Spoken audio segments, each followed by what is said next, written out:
অনেক দিন আগের কথা। এক গ্রামে কামাল নামে এক কৃষক বাস করত। সে পরিশ্রমী ছিল, মাঠে কাজ করত, পরিবারকে ভালোবাসত।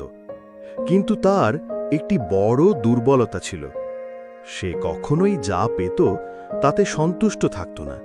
সবসময় ভাবত, আরও বেশি পেলে আমি আরও সুখী হব। একদিন নদীতে জাল ফেলতে গিয়ে কামাল একটি অদ্ভুত মাছ পেল। মাছটি কথা বলতে লাগল, আমাকে ছেড়ে দাও, আমি তোমাকে প্রতিদিন একটি করে মাছ দেব। কামাল রাজি হল। প্রতিদিন সে একটি মাছ পেতে লাগল, আর এতে তার সংসার সুন্দর চলতে লাগল। কিন্তু কিছুদিন পর কামালের মনে হল, একটা মাছ দিয়ে কি হবে?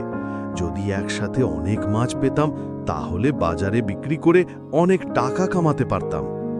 সে আবার মাছটিকে ধরল এবং রাগ করে বলল, আমাকে আজ থেকে এক মাছ না 100 মাছ দেবে।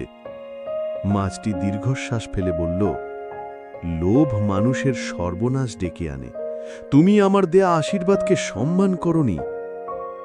এ কথা বলেই মাছটি অদৃশ্য হয়ে গেল। ফলাফল, কামাল আর কোনো মাছই পেল না।